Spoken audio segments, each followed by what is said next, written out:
రైతు సోదరులకు నమస్కారం. నా పేరు ఏరెడ్డి రాజ్ కుమార్. మాది గోపాలపురం గ్రామం, జమ్మికుంట మండలం, కరీంనగర్ జిల్లా.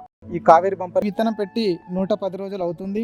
ఈ విత్తనం పెట్టిన దగ్గర నుండి చెట్టు బాగా పెరిగి కాపు బాగా వచ్చింది. కాపు కూడా దగ్గర జడ కాపు వచ్చింది. కాయ బరువుగా ఉండి 5 పచ్చలు వచ్చినాయి. దీంతో నాకు ఎక్కువ దిగుబడి వచ్చే అవకాశం కనిపిస్తుంది. ఆకు మీద నూగు ఉండడం వలన రసం పీల్చే పురుగులకు మందులు తక్కువ శాతం పిచికారీ చేశాను. అలాగే చెట్టుకు పైకాపు వస్తుంది. ఈ పైకాపు తోటి చెట్టుకు 10 నుంచి 15 గూడలు వచ్చాయి. దీంతో నాకు ఎక్కువ కాయలు వచ్చి దిగుబడి పెరిగే అవకాశం ఉంది. మొత్తం మీద నాకు కావేరి బంపర్ చాలా బాగా నచ్చింది విత్తనం. వచ్చే సంవత్సరం నాకు ఉన్నటువంటి మొత్తం భూమిలో ఈ కావేరి బంపర్ విత్తనం పెడతాను. అలాగే నా తోటి రైతులందరికీ ఈ కావేరి బంపర్ విత్తనం పెట్టుకోవాలని చెప్తాను.